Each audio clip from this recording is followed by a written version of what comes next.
जो भी व्यक्ति इस आसन को करेगा, क्योंकि यह आसन इस दरबार की ही खोज है। अभी तक मैंने इस आसन को ना तो सुना है और ना देखा है, पढ़ने से तो बहुत दूर। हम अगर प्रत्यक्ष में लोगों को इस मार्ग में संचालित करेंगे तो हम मुश्किल से मुश्किल 100, 200, 1000, 10,000 लोगों को ही संचालित कर पाएंगे। लेकिन अगर वह व्यक्ति इस आसन पर बैठ के और जप को कर रहा है तो हम आदर्श रूप में उसके लिए बहुत कुछ कर सकते हैं।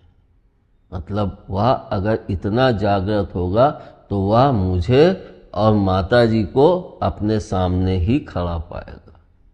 मतलब अगर आपने यहाँ से जुड़ के नहीं किया तो इस आसन का कोई भी लाभ आपको नहीं प्राप्त हो पाएगा। थोड़ा बहुत चल पाएंगे, लेकिन जहाँ आदर्श मार्ग आएगा वहीं पे आपकी रुकावट होगी। इसलिए गुरु रूप मुझे पसंद नहीं है, या मैं अपने पुराने वीडियो में बोल चुका हूँ कि मुझे गुरु बनना क्यों नहीं पसंद है। और मैंने भी, कुछ लोग शिव जी को गुरु भी मानते हैं, कुछ लोग, हर व्यक्ति अपने उससे मानता है, लेकिन मैंने उनको परम पिता और माँ शक्ति को जगत जननी माना। और इस संसार का निर्माण भी उन्होंने ही किया, यह सभी कहते हैं। मेरा बताने का मतलब यही है कि इसके बिना आप इस आसन को नहीं कर पाएंगे, तब यह आसन आपके लिए बेकार है। और इसके बाद जो दूसरी सबसे बड़ी चीज़ है कि कुछ लोग सोचते हैं कि पैसा लेंगे, ये करेंगे अगर इनसे जुड़े। मुझे कोई भी पैसे की डिमांड नहीं होती है।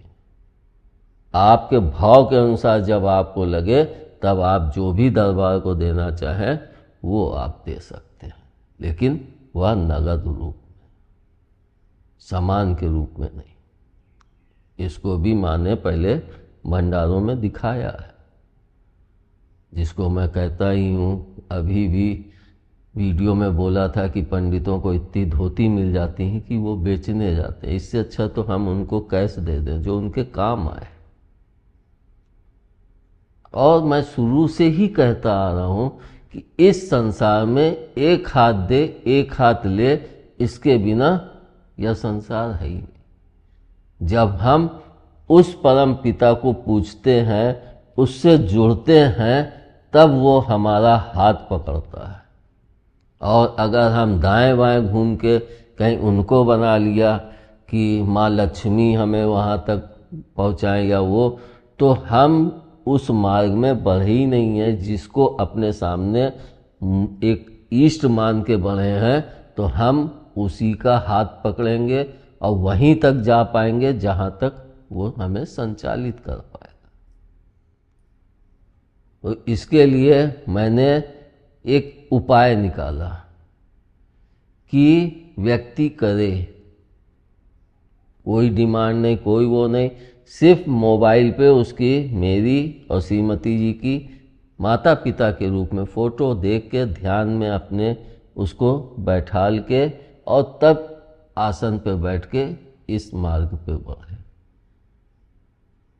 और जब उसको लाभ हो जाए तब उसकी जो इच्छा हो, कोई डिमांड नहीं, कोई वो नहीं, जब लाभ मिल जाए तब आप जो इच्छा हो वो भेजें। लेकिन यह प्रक्रिया भी हर महीने की है, ऐसा नहीं है कि हम एक साल में भेज दिए हो गया। जैसे हमको हर महीने तनख्वाह मिलती है तब हम अपने घर के लिए आगे बढ़ते हैं, उसी तरह से यह प्रक्रिया भी इस तरह से जोड़ी गई है क्योंकि ज़रूरी है। अगर भाव आपके अंदर दरबार के प्रति जगा है तो आप स्वयं ही कुछ ना कुछ दरबार को अर्पित करते रहें। अगर भाव नहीं जगा है तो आप कभी भी अर्पित नहीं करेंगे। और जब भाव नहीं जगा है तो उस दरबार को छोड़ देना चाहिए, क्योंकि एक हाथ दे एक हाथ ले वाला नियम हर जगह लागू है, हर दरबार में लागू है, हर गद्दी पे लागू है, हर मंदिर पे लागू है, हर प्रभु के उसमें लागू है। मतलब इसके बिना इस संसार में कोई भी चीज उपलब्ध नहीं होती। तो एक हाथ दे एक हाथ ले, इसको भी पहले ही बताए दे रहा हूं। अब हम चलते हैं उस आसन की तरफ जिसे मैंने नाम दिया है महाआसन। मतलब कि इस आसन के समान हमने अभी तक जितने भी आसन किए हैं किसी को भी नहीं पाया है। और हमारे कुंडलिनी जागरण में जो सबसे बड़ा व्यवधान होता है कि हम अपनी ऊर्जा को रीढ़ की हड्डी के माध्यम से ऊपर तक संचालित नहीं कर पाते, उसमें बहुत सा समय लगता है। तो उसके लिए हमने जो ऊर्जा है उसको हम अपने मस्तिष्क तक कैसे पहुंचाएं। तब हमने कि हमारा जो तलवा होता है, मतलब तलवा, ये तलवा जो होता है, तो कहते हैं ना कि आप मोजा पहनो उन्हें ठंडक लग जाएगी। यानी सबसे सेंसिटिव भाग हमारे शरीर के क्या होते हैं? तलवा। यहाँ पे कुछ हुआ तो सीधे यहाँ पे पहुँचता है। और हाथ, इसके पश्चात हमारे कान, ये तीन स्थान सबसे ज़्यादा सेंसिटिव होते हैं। और ये तीनों ही दिमाग से जुड़े होते हैं। अब दिमाग जिस नाड़ी के द्वारा, जिस उसके द्वारा इनको संचालित कर रहा है, इनको निर्देश दे रहा है, इनका मार्गदर्शन कर रहा है, तभी तो पैर चल रहे हैं ऐसे, तभी तो हाथ अपने कार्य को कर रहे हैं। तो उसी मार्ग से हम ऊर्जा को भी तो वहां तक प्रेषित कर सकते हैं। फिर मैंने इस पे और ध्यान दिया कि ऊर्जा को कैसे प्रेषित, हम शिवलिंग कैसे बने। तो सबसे पहले हम अपने दोनों पैरों को यूं जोड़ लें, यूं जोड़ के बैठ जाए। यानी हमारे पैर दोनों जुड़े हुए हैं मगर ऊपर से खुले हुए हैं। आप शिवलिंग में देखिए तो आगे जो अर्घ्य में निकला रहता है, यह शिव ऐसे ही बना होता है, जिसको हम जलहरी कहते हैं। तो वह ये जलहरी हो गई। इसके पश्चात आप शिवलिंग में देखिए तो जो आगे से उसके बाद दो ऐसे कार्नर निकले रहते हैं, दो कार्नर निकले हैं, तो वो कार्नर ये हो गए हमारे। अब उसके बाद फिर गोल घेरा होता है, तो ये गोल घेरा हमारी कमर का हिस्सा हो गया। यानी अब हम शिवलिंग के रूप में बैठ गए। और बटिया क्या हो गई? ये मेरा संपूर्ण शरीर, जिसको मैंने कहा है कि कैलाश ये है। अब ये कितनी मार्गों से गुजरते हुए तब इस कैलाश से, लेकिन हर व्यक्ति इस कैलाश तक नहीं पहुंच पाता है। लेकिन इस कैलाश का कुछ तो फायदा उठा सकता है हर व्यक्ति। और जब 80% लोग सिर्फ इसलिए है, 20% ही उस मार्ग पे बढ़ते हैं, और उसमें से भी 1-2% वहां तक पहुंचता है, 1%, तो भी बहुत मुश्किल होता है।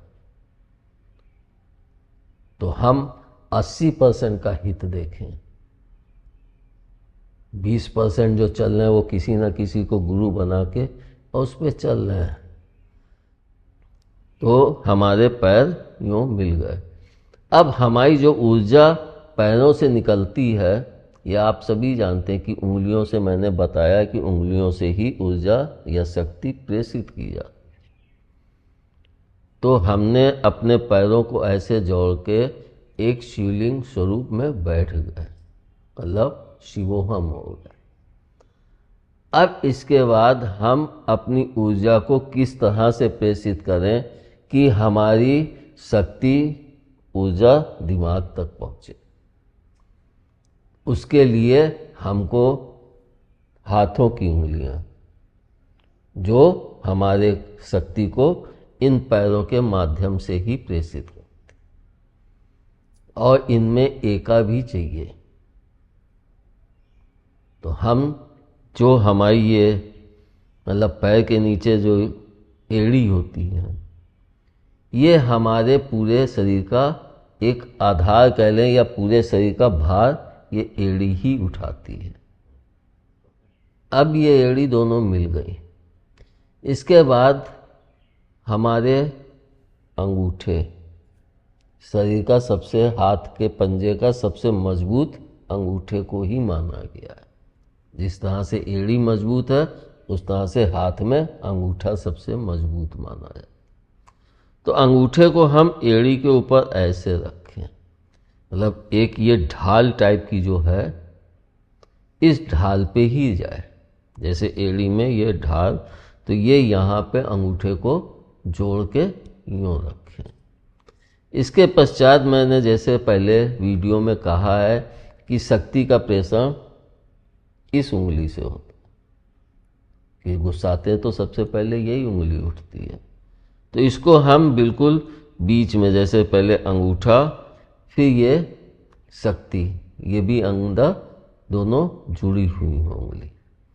इसके बाद जो हमारी मध्यमा उंगली है, इसको इसके आगे, यानी ये 3 उंगलियां हमारी इस पैर के ढाल में ही होनी चाहिए। जैसे अंगूठे ये एड़ी की ढाल, ये बीच में जो तलवे की ढाल है, और ये आगे वाली हमारे पंजे की तरफ, और इसके पश्चात जो ये उंगली है, ये हमारी ऊपर आ जाए, और छिंगली उंगली साइड में ही हो। मतलब एक तरह से कहें तो ये पोजीशन बनती है। तो हम इस तरह से बैठ गए। अब इस पे बैठने के पश्चात मतलब ये हमारा पूरा हो गया। अब हम सीधे बैठ के और ओम, अभी तक जैसे मैंने कहा कि ओम हमारे अदृश्य पार्ट को इंगित करता है कि आप संपूर्ण ओम को नहीं, आधे ओम को जाते। तो हमारा मेन ओम हमारे बीच की रीढ़ की हड्डी को, तो हम ओम और शिव शक्ति, मतलब शिव दाहिना पक्ष, शक्ति बायां पक्ष, तो हम ऐसे रख के, और जब इस तरह से बैठ जाएं, और फिर हम ओम शिव शक्ति नमः, ओम शिव शक्ति नमः, ओम शिव शक्ति नमः, मतलब इस मंत्र का उच्चारण आरंभ करें। इस आसन पे बैठने में शुरू में बहुत दिक्कत होगी, क्योंकि ये जो हमारा हिस्सा है, जब ये पैर ऐसे फैलते हैं तो यहाँ पे नस बहुत खिंचाव लेती है, क्योंकि आदत नहीं होती। जिनकी आदत होगी उनको बैठने में कोई दिक्कत नहीं होगी, और निरंतर प्रयास करेंगे तो आप बैठ सकते हैं, घंटे भर, 2 घंटे, जितनी आपकी इच्छा हो, लेकिन घंटे भर से कम तो मत रखिएगा। जिसकी ज़्यादा चाहत है, बाद में धीरे धीरे वो स्वयं ही बढ़ता जाएगा, क्योंकि जब उसको शांति और कुछ प्राप्त होने लगता है तो व्यक्ति और आगे चलने लगता। अब हम इसमें बैठ तो गए। इसके बाद जैसे शिवलिंग की बटिया एकदम सीधी होती है, ऐसे ही हमें एकदम सीधे बैठना है, और सीधे बैठ के आँखों को बंद करके, और उच्चारण इस तरह से करना है कि वह अंदर ही अंदर उच्चारण चले, हमारा मुंह ना खुले। मतलब यही मंत्र हमारे अंदर से चले, और हम शांतिपूर्वक बैठ के, और ओम शिव शक्ति नमः, मतलब अपने इस म्यान को बंद कर लें। हम ज़्यादा से ज़्यादा, अगर आपने बहुत अच्छे से भाव लगाया, बहुत अच्छे से, तो 15 मिनट में हमको एक अनुभव की प्राप्ति होने लगेगी। और वह अनुभव आपके लिए दिव्य होगा, क्योंकि आप पहली बार उस अनुभव को प्राप्त कर रहे हैं। और इस माध्यम से हमारी ऊर्जा हमारे यहाँ तक प्रेषित हो रही, मतलब यहाँ पे भी आपको एक शांति का अनुभव हो। और जो मैं कहता हूँ कि सारा खेल ऊर्जा का है, तो जब ऊर्जा हमारे शरीर में सही ढंग से संचालित होने लगती है तो हमको बहुत से लाभ प्राप्त होने लगते हैं।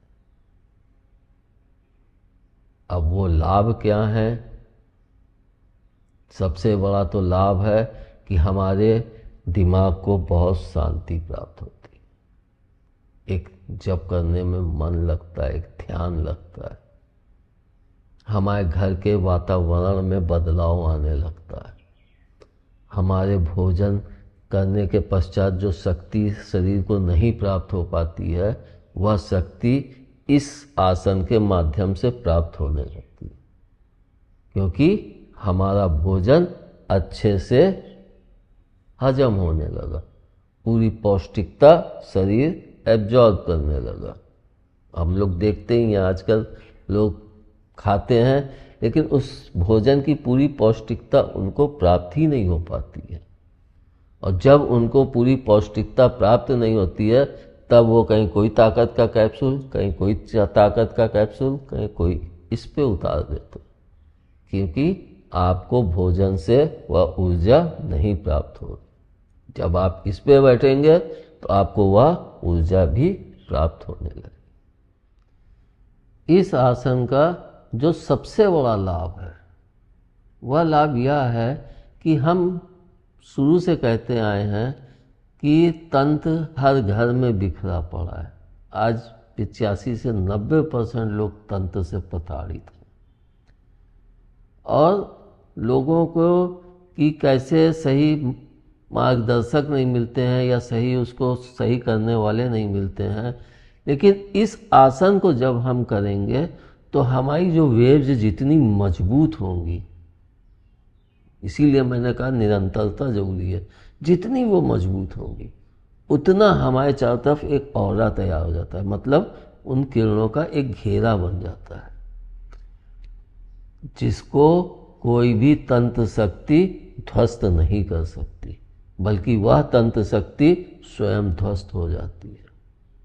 इसको हम देखते भी हैं कि जब कोई व्यक्ति तप कर रहा होता है तो उसके ऊपर एक घेरा सा हो जाता है, और कोई व्यक्ति आक्रमण करने आता है तो उसका आक्रमण उसके ऊपर फलदायी नहीं हो पाता। तो हम पहले की तंत्र इतना ज़्यादा फैला हुआ है, लोग तांत्रिक नहीं है, लेकिन हर घर में छोटी छोटी क्रियाएं, छोटे छोटे वो कैसे हम अपनी बीमारी को प्रेषित कर दें, कैसे हम ये कर दें, कैसे हम वो कर दें, कैसे किसी के बाल को लेके किसी के बालों को ही ध्वस्त कर दें, मतलब तमाम प्रकार के तंत्र, उन सब का एक निचोड़ या आसन है। और यह तभी संभव होगा, आपके यहाँ अगर बहुत ज़्यादा तंत्र से मार पड़ी है, बहुत ज़्यादा आप परेशान हैं, आप इसको लग के कीजिए, आपको मैं कहता हूँ कि 15 दिन के अंदर ही लाभ मिलने लगेगा।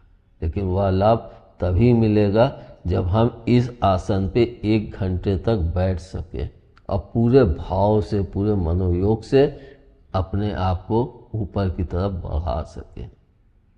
और सबसे बड़ी चीज़ है कि तब जब हमारा वो ऑरा मजबूत होगा तो हमको अपने घर में तमाम परिवर्तन नज़र आने लगेंगे, जिनको हम चमत्कार भी कह सकते हैं। ये तो चमत्कार हो गया जिसको मैंने स्वयं अनुभव किया है। लोग कहते हैं चमत्कार नहीं होता है, चमत्कार होता है, लेकिन स्वयं करो, स्वयं अनुभव करो। और उस औरे को तैयार करके तंत्र इतना फैल गया है, उसको भी सीमित, ताकि आप लोग एक कुशल शांत जीवन इस संसार में व्यतीत कर सकें। तो उसके लिए सबको सहयोगी बनना पड़ेगा। सहयोगी किस में? इस आसन को करने में सहयोगी, ताकि तंत्र का भी विनाश हो। मतलब विनाश तो एकदम नहीं होता है, मैंने पहले ही कहा है कि उसका परसेंटेज डाउन हो जाता है। जो आज 80, 85, 90 है, वो मात्र 10, 15, 20 तक रह जाए, तो इस संसार में फिर से खुशियाँ बिखरने लगेंगी। और जब खुशियाँ बिखरने लगेंगी तो तमाम तांत्रिकों की दुकानें अपने आप बंद होने लगेंगी और एक सही मार्ग पे सब चलने के लिए मजबूर हो जाएंगे, क्योंकि वह मार्ग प्रभु का है। इसलिए हमारा सबसे बड़ा लाभ कि हमको यह आसन, जिसे हम शिवोहम के रूप में ही समझ पाए, और यह हमको सभी तंत्रों से सुरक्षित रखने में सक्षम है। इस आसन से एक और भी लाभ है। अगर हम इस आसन से अपने भाव को मजबूत और अपने औरे को मजबूत कर लिए तो हम बहुत सी बीमारियों से बच जाएंगे, जैसे कि सांस फूलना, तमाम प्रकार की बीमारियों को, उसको मैं क्या वर्णन करूं। मतलब बहुत सी बीमारियों में आपको स्वयं फ़ायदा होगा। जिनको अक्सर जुकाम रहता है, बहुत सी चीज़ों में फ़ायदा हो। इसके पीछे का भी जो सबसे बड़ा कारण है वो मैं आपको बता देता हूँ। जो हमारे अंदर शरीर में बीमारी होती हैं वह हमारी कमजोरी के ही कारण धीरे धीरे पनपने लगती है और फिर वो एक बड़ा स्वरूप धारण कर लेती है। और जब हमारे शरीर में कमजोरी नहीं होगी तो वो बीमारियां धीरे धीरे फिर नष्ट होने लगेंगी। जैसे जैसे हम शक्तिवान होते जाएंगे और हमारे अंदर वह औरा बाहर का मजबूत होगा, वैसे वैसे हमसे हमारी बीमारियां भी दूर होती जाएंगी। मतलब हम एक सुखी और आनंदित जीवन गुजारेंगे। और मैं कितनी बीमारियों का नाम लूं, या तो आपको नहीं बोल सकता हूं, क्योंकि मैंने भी इसी नवरात्रि में इस साधन को प्राय, मतलब इस, जैसे आप लोग रिसर्च करते हैं, तो मैंने भी बहुत कुछ रिसर्च करके तब इस आसन को प्राप्त किया कि इससे वह लाभ सब मिलेंगे। और बोलने से अच्छा करोगे तो खुद ही जानोगे, और जब करोगे लाभ होगा, तब एक बार उसमें लिख के कि हमें इससे लाभ हुआ, क्या हुआ, आपको बताने की इच्छा, आप बताइए। अगर कुछ कष्ट हुआ है तो भी मैं जानने के लिए तत्पर हूँ, लेकिन मैं यह 100% अपने को मजबूत पाता हूँ कि इस आसन को जिस तरह से बताया उस तरह से करने पे किसी को भी नुकसान नहीं हो सकता, लाभ ही होगा। मतलब इस आसन से कोई भी नुकसान नहीं है। और नुकसान किसको है? नुकसान है बीमारियों को। तंत्र क्रियाएं जो की गई हैं उनको, जो तंत्र क्रियाएं करते हैं वो भी इस आसन को करेंगे तो उनके अंदर से वो तंत्र क्रियाएं ही समाप्त हो जाएंगी। ये भी इस चीज की खूबी है इसमें। और जो सबसे बड़ी खूबी कि हम लोग धन के लिए यहाँ संसार में हमेशा हो, तो जब हमारे शरीर में शक्ति होगी और शक्ति का, ऊर्जा का संचार सही ढंग से संचालित हो रहा होगा, तो हमारी एकाग्रता मजबूत होगी। तो हम जिस कार्य को, नौकरी कर रहे हैं या दुकान चला रहे हैं या वो, तो वह इतनी खूबसूरती से करने लगेंगे कि हमें धन की भी प्राप्ति होने लगेगी। मतलब एक आसन लाभ अनेक, जिनका वर्णन करने में हम सामर्थ्य नहीं है। सामर्थ्य वही हो सकता है जो संपूर्ण चीज़ों को प्राप्त किया, तो वह सबको नहीं मिलता है। इसलिए जिसकी जो कष्ट होगा, जो बीमारी होगी, वह उसी का वर्णन कर पाएगा। तभी मैंने कहा कि जिसको जो लाभ पहुँचे आप लिखें, ताकि दूसरे भी प्रेरित होकर इससे अपना जीवन सुखमय बना सके। फिर दूसरा जो सबसे बड़ा कारण है कि आजकल लोगों की जो कमर फैल जाती है, तो जब हम ऐसे बैठेंगे तो हमारी कमर का भी फैलाव कम होता जाएगा। जब हम कम भोजन में ही अच्छी ऊर्जा प्राप्त कर लेंगे तो हमें अधिक भोजन की भी आवश्यकता नहीं महसूस होगी। लेकिन यह सब धीरे धीरे होगा। लाभ आपको हफ्ते भर में ही मिलने लगेगा, अनुभव भी आपको हफ्ते भर में होने लगेगा। लेकिन एक अच्छे लाभ और एक अच्छे अनुभव के लिए हमें निरंतर बढ़ते चलेंगे, तभी हमें वह प्राप्त होगा। क्योंकि पहले तो आप प्रत्यक्ष मार्ग पे ही चलेंगे, अब प्रत्यक्ष तक पहुंचने में भी समय लगता है, जहाँ पे मैं आपको अप्रत्यक्ष रूप में मार्गदर्शन करने लगूंगा। और वह मार्गदर्शन तभी संभव हो पाएगा जब आप अपने भाव को इतना माता पिता में समर्पित कर देंगे और आप उनकी छवि को वहाँ पे बैठ के ही देख सकेंगे, तभी वो आपको अच्छे से अनुभव करा सकते हैं। तभी आप उस अनुभव के द्वारा जो निर्देश प्राप्त होगा, तब उस निर्देश को आप सुन के आप अच्छे तरह से ऊपर बढ़ पाएंगे। क्योंकि यह किसी को नहीं पता है, मेरे को भी नहीं, कि आपके अंदर कितनी शक्ति है और आपको उठान कहाँ तक ले जानी है। यह तभी संभव हो पाएगा जब आप माता पिता को मान के और जब बढ़ेंगे तो आपका जुड़ाव हम लोगों से हो जाएगा।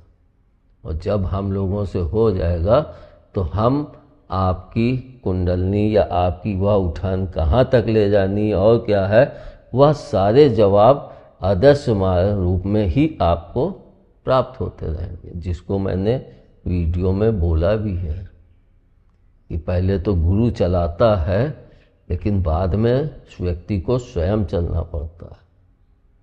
और वह आदर्श मार्ग में जब स्वयं चलता है तब जाके परमपिता उसका हाथ पकड़ते हैं। लेकिन वह बहुत ऊंची स्थिति है, हमें उतनी ऊंची स्थिति नहीं चाहिए। हमें इस संसार में सफल होना है, अपने चक्र को सुगमता पूर्वक पूरा करना है। और जो सबसे बड़ी कामना मेरी थी कि इसके द्वारा हम संसार में एक शांति ला सकें। आजकल कितना देखो, जिधर देखो युद्ध चल रहा है।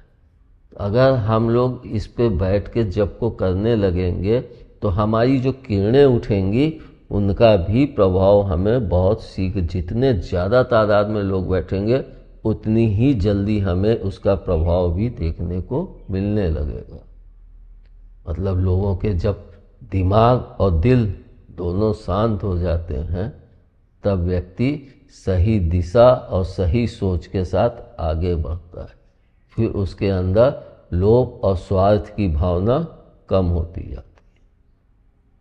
है। इसलिए आप हमेशा अपने लाभ के लिए नहीं, संसार के लाभ के लिए सोच के आगे बढ़ें। इसको प्रभु कहते भी हैं, जो सबका दुख देखेगा उसको ही सुख और संतुष्टि प्राप्त हो पाएगी।